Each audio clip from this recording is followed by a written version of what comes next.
Hi guys, my name is Crystal and welcome to my YouTube channel. Welcome old subscribers, welcome new. If you like my videos, please do press that like button and please subscribe. It is a Saturday morning, the weather is beautiful, the sun's out and it's really hot. I've got two fans on in here and I feel like I'm going to bring the seaside into my flat rather than go out and get stifling hot.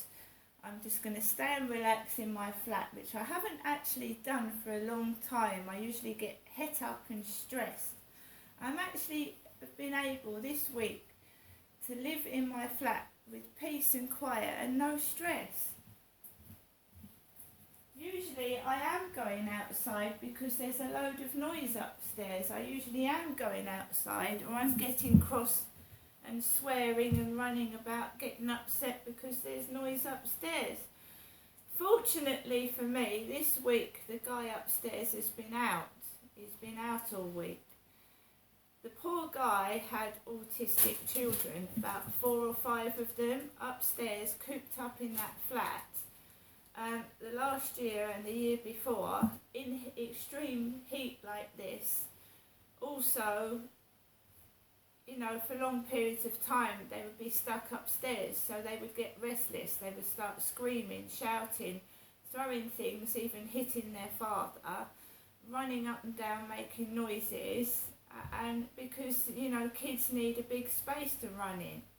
I was told he was living in a 1-bedroom flat and his kids were coming to visit him and it sounded like the whole flat upstairs was being broken apart.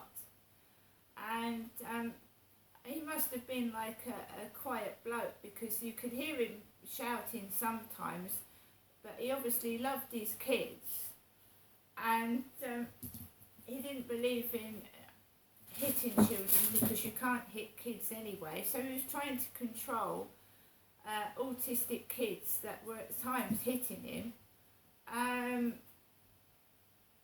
it must have been stressful for the bloke. So he hasn't been upstairs with those kids running up and down, screaming and throwing things and being quite destructive. So I've had a peaceful week in my flat with no noise upstairs at all. So I'm taking time out to be able to live in my flat in peace and quiet. And why not? The balcony is lovely. It's a nice balcony. You can sit on it without people looking at you because it's got grilling. But not horrible grilling like a prison. It's like flowery grilling. So you can sit on the balcony and just sit in the sunshine. Get your glass of wine. Sit on the chair, read the newspaper, and I don't see the point of dragging myself out to a park or a field when I've got a perfectly lovely balcony with all my plants on that I can sit in and just have a coffee and relax. This is why I moved from Lansdowne Court. It was grotty, it was dirty. It had a shared balcony. You couldn't sit on the balcony in peace. I shared a balcony at Lansdowne Court. I couldn't go out on it because someone would come out and sit down. They would have their family round and they'd be running over the balcony. I've got a balcony to myself. At least that's one thing. Also moving here, I've got a shower and a bath and a big bathroom. It's big. I've got a bedroom to myself. The only complaint that I had for 2 years was the noise upstairs. It was unbearable. That's all that was wrong with this place. And this week has been quiet, peaceful. At night as well, I've been able to sleep without any disturbance.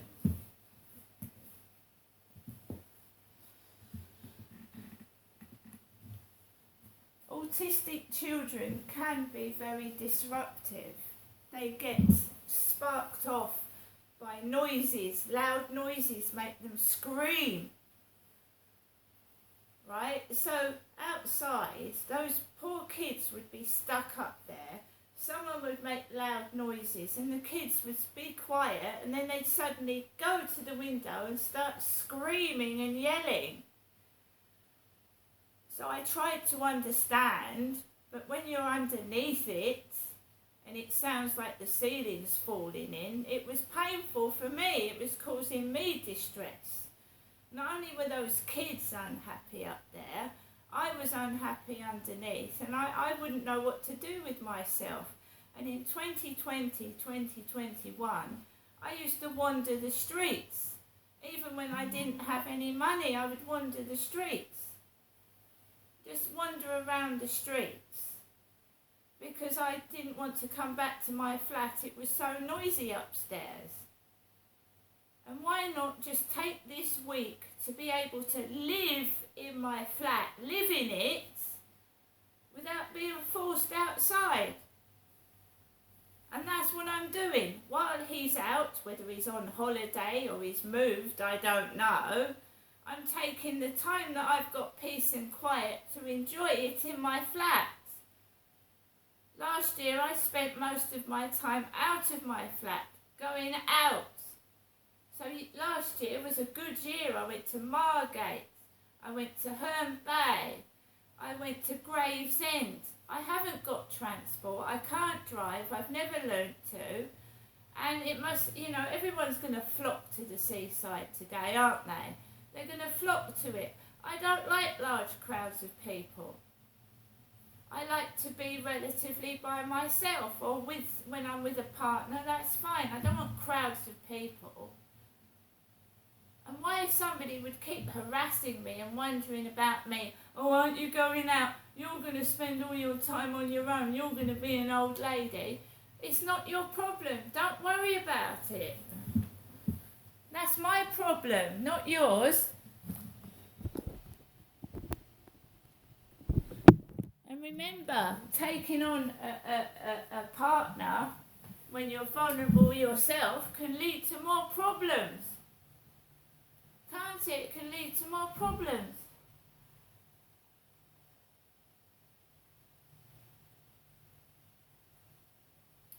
Financial problems, rowing, jealousy, controlling behaviour. I've had enough of it. I've just decided to take a week off. And I don't stare out the window like I used to at Lansdowne Court. Because my son, trying to help me, tried to match me up with a bloke at Lansdowne Court. He thought he was doing me a favour. He was my teenage son. So he hooks me up with this bloke who he thinks is going to be my friend. And he turns out to be my worst enemy, a monster, a drug addict, an alcoholic, and treated me like a shit. Cheated on me, was ringing up other women while I was sat with him, lying, saying he had a fag on it. He was having a fag on his bed to another one of his girlfriends, having a fag on his bed. And my son had matched me up with this bloke thinking he would look after me. He told this bloke, my mum gets depressed. She stares out the window. So what does this guy do? Instead of helping me, he makes my life worse. He starts taking the piss, being horrible, locking me in the flat, smoking, and being nasty, inviting his friends round, not talking to me, not giving me any presents on my birthday, not giving me a Christmas card, not doing anything to help but just be a bloody nuisance and a horrible person, right? Even his mates used to come round to his flat. Aren't you talking to your girlfriend?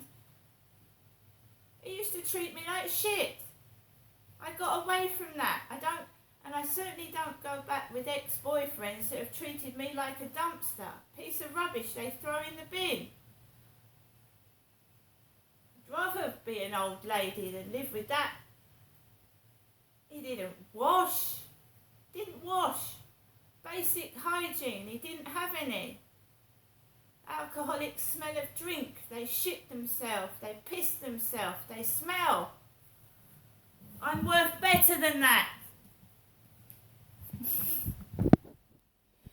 Oh, it's a funny sense of humour, is it? Hooking me up with an old man when I'm not old myself. It's a funny sense of humour, that is it. because I dumped this person and I dumped them. And it took a lot of courage to do so. He was a very nasty, horrible man, following me and my son about, throwing things and being abusive. It took a lot of courage to leave that bloke. And I didn't know he was on drugs. I knew he was an alcoholic. He had bottles and bottles of Lambrini all over his flat.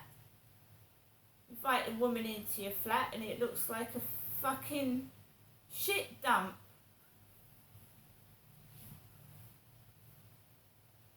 No wonder these alcoholics are coming to where I live. You know, they find out my dad's left money to my mother. Oh, bottles of whiskey. Yeah. Let's see if we can approach her and she'll give us some money. Spend it on drugs, alcohol, drink, gambling. Don't take you anywhere. Don't give you a birthday present. Fuck off. Who do you think I am? An idiot? I'm worth more than that.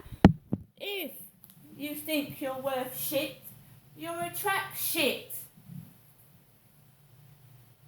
You've got to value yourself.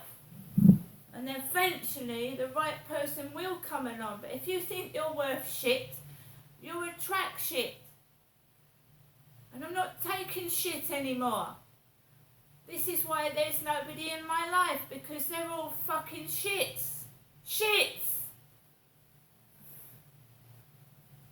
And if one of my exes is thinking it's funny to, like, you know, thinking I'm going to bring drug addicts and alcoholics into my flat, or he's going to get one of them to get some money off me because he's feeling a bit low on cash, you're so wrong.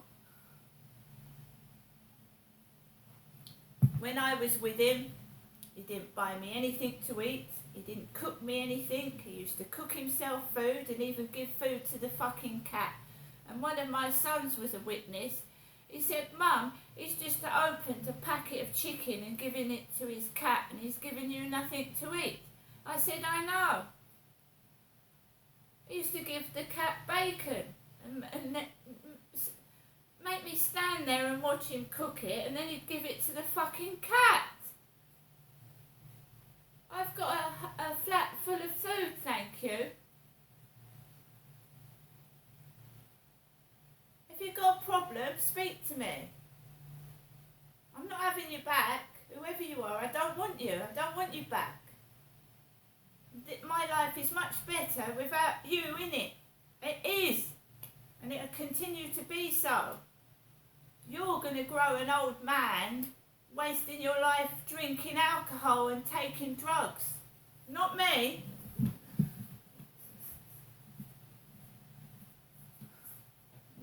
Never trust an alcoholic and never give them money. Never give them any money. Straight down the local shop, bottles of cheap fucking wine. And a man that never takes you out anywhere, you fucking deserve better than that. Yes, you do.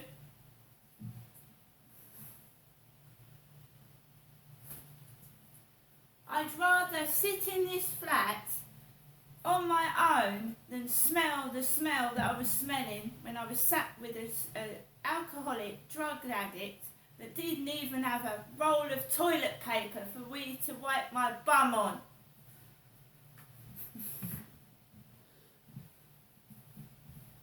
Now I'm going to upload this video to YouTube. I'm going to take my dog for a walk. I don't fucking care what anyone thinks about me. It's none of their business.